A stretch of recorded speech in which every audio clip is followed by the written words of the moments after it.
Hey everybody, it's Party Elite with another episode of Total Breakdown. We've got another battle from the ongoing ESL 1v1 Season 2 tournament today, as Pornosaurier brings the Vampire Counts to the battlefield against Alex Watermelon's clan Angrund. The Vampire Counts come in with Isabella von Karstein in charge, alongside a White King and a Banshee. 4 units of Skeleton Warriors, 1 ranked up to rank 1, alongside 2 units of Graveguard with great weapons ranked up to rank 2, and the Sternsmen form a decent infantry line with some cheap units supported by the armor-piercing anti-infantry units. Together they can bog down and slaughter dwarfs. Varix Reavers provide some anti-infantry support alongside high mobility, and the 2 units of Crypt Horrors bring armor-piercing and poison damage to the battlefield, which is always a great call. Finally, a corpse cart with an unholy lodestone makes an appearance in this battle, providing support to the front lines with regeneration and a +8 to melee defense and melee attack to nearby units. The dwarfs have a Rune Lord in command alongside Throny Ironbrow. 4 units of Dwarf Warriors and the Warriors of Dragonfire Pass form the bulk of the army, and the Longbeards with great weapons provide support.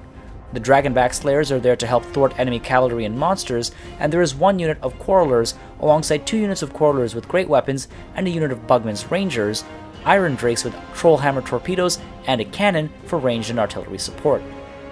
The ranged composition suggests to me that the dwarfs were expecting to get stuck in melee, which is certainly an interesting bit of thinking, and I imagine Alex Watermelon expected a largely armored Vampire Count army. Alright, as always, we're going to start with a conversation about deployment, and it's pretty interesting here from the Vampire Counts. You'll notice right off the bat, overall relatively standard, but way off to the side here on the Silver Spire, we've got the Skeleton Warriors forming the front line. Right behind them, the Graveguard with great weapons, again able to dive in and provide support to the weaker units up front wherever necessary. The Corpse Cart back here, again providing its magical support with regeneration and the boost to melee attack and defense. Then all the way back here, we of course have our White King, the Banshee, Isabella von Karstein up in the air, and the 2 units of Crypt Horrors able to dive in, coming from the sides, however they might be able to support. Then all the way back here, tucked away in the woods, we have Varix Reavers, and right away you'll see this sort of contingent is pushing up in this direction. So that's where the interesting bit comes in with that layout. Now over here, the dwarfs have a very defensive layout. They've got, well, they started off with this front line of Dwarf Warriors. Off to the side here, the Warriors of Dragonfire Pass, and over here the Longbeards with great weapons. A straight line of their range units, the Bugman's Rangers, the Quarrelers with great weapons, and the regular Quarrelers as well. Then we've got Throny Ironbrow, of course, with his runes ready to go, the Rune Lord himself. The Slayers back here, the Dragonback Slayers. Artillery, the cannons off to the side here, obviously able to open fire in any direction. And of course, the Iron Drakes with their Trollhammer torpedoes all the way back here. Now, they do have a relatively short range, so they may have been better off further up ahead, but ultimately with the Vampire Counts pushing this way, the entire Dwarven layout is being put, well, it has to be rejigged and adjusted. Now, right away we see, of course, some shots coming in from the cannon, doing a little bit of damage, of course, as these units clump up and go around the side here, but really interesting, a really sort of clever play here. I think it's quite funny, actually. Rather than maintaining the high ground, the Vampire Counts here intentionally take the low ground and go around, shutting off the angles for the cannon. The cannons actually cannot fire on any of these units as they go around this little hillside here. So that's actually kind of an interesting way of making sure the cannon's not able to shoot on the Vampire Counts as they travel down this long straight line. So cheeky, very cheeky. Meanwhile, this unit of Varix Reavers, they're still up here. They haven't been seen yet, of course. They are hidden in the woods. And the dwarfs fully decide to turn around, of course, because as far as they're concerned, that's where the threat's coming from. And Varix Reavers are able to come in from the rear later on in the battle. So, again, over here, you'll see the dwarfs are realigning themselves. They want to, of course, hold the line here, prevent anything from penetrating through. And you'll notice the Varix Reavers just poke out a little bit, and they do make their way towards this set of trees here. I feel like the player was sort of looking in this direction, completely misses the mark there, because he continues to push this way and doesn't seem to respond to Varix Reavers, who are quite clearly running across an open field here. So I think some unfortunate camera placement there allows Varix Reavers to just sneak on by, and meanwhile the cannon completely useless, not able to open shots off anywhere else, and again, Varix Reavers are tucked away now and hidden. So these guys continue to make their advance sideways, and you'll see the dwarfs, they have given themselves another sort of a new front line. We've got the Longbeards with great weapons here now, and the Dwarf Warriors forming the rest of the front across over here in this sort of weird cup shape, and of course the range units also pushing forward just so they can get maximum use of their range, open fire right away, and you'll see there you have it. Some range fire begins. The Skeleton Warriors taking some shots from the sides. The cannon also able to open fire now, finally. And you'll see Varix Reavers responding almost instantaneously. So good call there. Very, very cheekily played, tucking them here, waiting until the dwarf player was turning around. You know, he had his, almost definitely he was looking this way, and that's when the Varix Reavers were pushed out and tucked into these woods. And now that the cannon's opening fire, and almost definitely the dwarf player is looking at this situation over here, Varix Reavers poke out and they head towards the cannon. And finally, they do get noticed. The Warriors of Dragonfire Pass do move in to intercept, and unfortunately, so dive in really quickly, and you see Varix Reavers do push through, and they engage the cannon just a moment before actually pulling away. And I think the reason why that happened, I'm making a wild assumption here, but I think our Vampire Count player here didn't realize that these weren't Slayers. Of course, the Slayers and the Dwarf Warriors have the same symbol, and especially when they're both Regiments of Renown, they have the purple lining as well. So I feel like he thought he was up against some Slayers and decided to pull away instantaneously. It would have been much better if he just stayed in that engagement. Yes, he would have taken some damage from the Warriors of Dragonfire Pass, but he would have been able to finish off the cannon and taken it right off the field. But because he decides to retreat instead, the cannon is able to resume firing, and it will get, you know, a decent amount of damage into the enemy army, of course. Now these guys have to go uphill, which is obviously a struggle, but they're making their way up. Meanwhile, they are getting shot at, of course, by the Trollhammer torpedoes, taking a decent amount of damage. You'll see these Skeleton Warriors already looking to give up a little bit.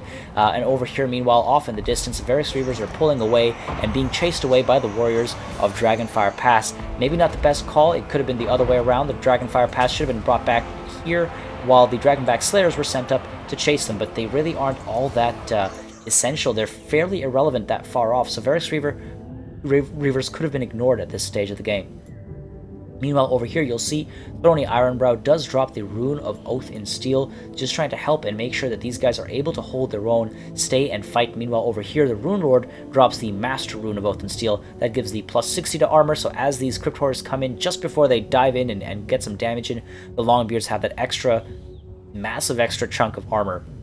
Now, of course, that armor-piercing damage still will make its way through, and the poison damage will also do a lot of work. We also have the Master Rune of Negation, a lot of runes being activated here, as well as some magic as well. Invocation of the Heck, trying to keep the Vampire Count units alive as well. Isabella, meanwhile, flies in over top, trying to provide some support here, some morale support, flying around up here, and the cannons, they are opening fire. The best target they have right now, of course, is Isabella, because she's up in the air. You're not going to get any damage into your own units. Meanwhile, you'll see some zombies brought up in here, trying to intercept this range fire. Great call. They're trying to hold back this range fire because, of course, that can cause a lot of morale damage, as we've discussed multiple times before. And you'll see here Isabella flying around in circles, just playing dodgeball with this with these cannons here. Might have been a better idea to just send her in and actually take out these cannons, because all the way back here, you'll see Varix Reavers still dealing with these Warriors of Dragonfire Pass, and just really a waste of resources from both players up there. Varix Reavers should have been, pulled away to try and bring them back into the cannons, and meanwhile the Warriors of Dragonfire Pass would have done much better up here. But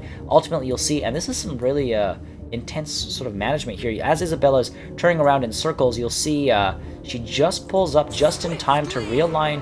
Rather, it goes out of alignment and back into alignment, and there comes the Wind of Death. I don't know if that was overcast or not, but it does do a decent amount of damage to these Quarrelers and these Quarrelers with great weapons. So good move there, flying around up top and then dropping that Wind of Death. Unfortunately, then diving in to actually fight with these Dwarf Warriors. Takes a cannon shot there. Not the best idea. Could have kept her in the air. Could have kept her safe. Just sort of unnecessary to bring her down there, especially since the Slayers were so close. She's taking a fair amount of damage, and unfortunately here, the Bugman's Rangers and the Quarrelers over here just not opening fire. They should have shot in, either try to take out the Corpse Cart, try to take care of it nice and early, or open fire on some of these Crypt Horrors, because again, they are extremely dangerous. Meanwhile, up here still, Varix Reavers engaged with the Warriors of Dragonfire Pass, finally able to puncture out, push through, and head towards the cannons here. And over here, you'll notice the Banshee also taking a fair amount of damage, not really looking to fight anymore. Throny, Ironbrow, and the Banshee fighting, going toe-to-toe, trying to take each other out. So a little bit of ghost warfare going on there. And meanwhile, over here, these zombies doing a decent amount of work as well, trying to just prevent that range fire from taking out too many Vampire Count units. Now over here you'll notice Isabella von Karstein decides it's time to take care of the cannon, so her alongside Varix Reavers come in and just sandwich these guys and take care of them once and for all. And again, this could have been done a lot earlier if Varix Reavers had just been kept there, but unfortunately due to fear of the Warriors of Dragonfire Pass, the cannon was left alive for quite a while, and even though it didn't do a lot of work, just got 16 kills, again, those 16 lives could make a difference in the long run. It really depends. If those 16 lives were 16 Crypt Horrors, you know, that does make quite a difference. Meanwhile, you'll see the Banshee here has come out on top, and now she's diving back into melee. She is a duelist, of course, so she's able to deal with Throny, dead on the field. Do ghosts die? I'm not sure what to call that, but he's been taken care of. And over here now, the dwarves are giving up. They are falling back, and the Skeleton Warriors and the Graveguard and the Crypt Hordes are just able to puncture through and push through. Meanwhile, back here, the Corridors with great weapons are being taken care of by Varix Reavers. Varix Reavers, a bit of a mistake here, pulled back to take care of the Warriors of Dragonfire Pass. They do have charge defense against large, so you'll see this head-on charge there isn't going to do as much work as it could. The charge bonus is completely negated, of course, so that was a bad call. It would have been much better off to just deal with these Corridors with great weapons, shut them down, or chase some of these guys out, or even better, just come all the way down here and deal with this clump here. A good rear charge into the Dwarven forces here would ultimately result in their destruction, and you'll see a little bit late to the game, but that's exactly what the Varix Reavers decide to do. They come straight down, they target, it looks like the Iron Drakes here with their Trollhammer torpedoes. They come running down the field, and meanwhile you'll see over here the Vampire Counts doing quite well, holding the front line, forming a great anvil. The Dragonback Slayers do turn to respawn, but they do get flung back, and ultimately, though that is a dangerous situation for Varix Reavers, that rear charge, a little bit of it, I think, is able to trickle through and just hurt the Iron Drakes, and Varix Reavers very quickly respond. They turn around, and now they're going back against the Warriors of Dragonfire Pass. Of course, they don't have charge defense when they're moving, so they do get a good hit there. Crypt Horrors, meanwhile, come turning around from the rear, and you'll see a mass shatter begins to take place, and the dwarfs are no longer willing to fight. This will have to be a grudge that they will settle some other day. Now, of course, the Dragonback Slayers as they are, they will stay and fight. Of course, this is really when you should call GG when you're playing, but of course the dwarfs at this point don't stand a chance. Varix Reavers there just chasing down some of these units. A full surround on these Dragonback Slayers. The Rune Lord does fall, does die, and ultimately, of course, it's going to be a victory for the Vampire Counts. Some very cheeky, very clever play there, and finally the Dragonback Slayers die, and a close victory. There you have it. Now, Clan Angrund certainly came in with a strange composition, but they put up a good fight, and really it was funny seeing a corpse cart on the battlefield as well. You don't really see that very often. At the end of the day, the Vampire Counts were able to negate the artillery for the most part, and were able to puncture through the dwarf front line. There was some mismanagement early on, but with a good wind of death and some serious aggression later on, the Vampire Counts simply won the day. As always, make sure you subscribe to this channel for more Total War content, and keep sending in your battle replays. I've said it countless times, I think it's a great way to learn, and it's absolutely great to have a chance to highlight battles from the community, whether it's from competitive play like ESL, or if it's just from ranked play in general. Thank you guys very much for watching, and I'll see you on the battlefield.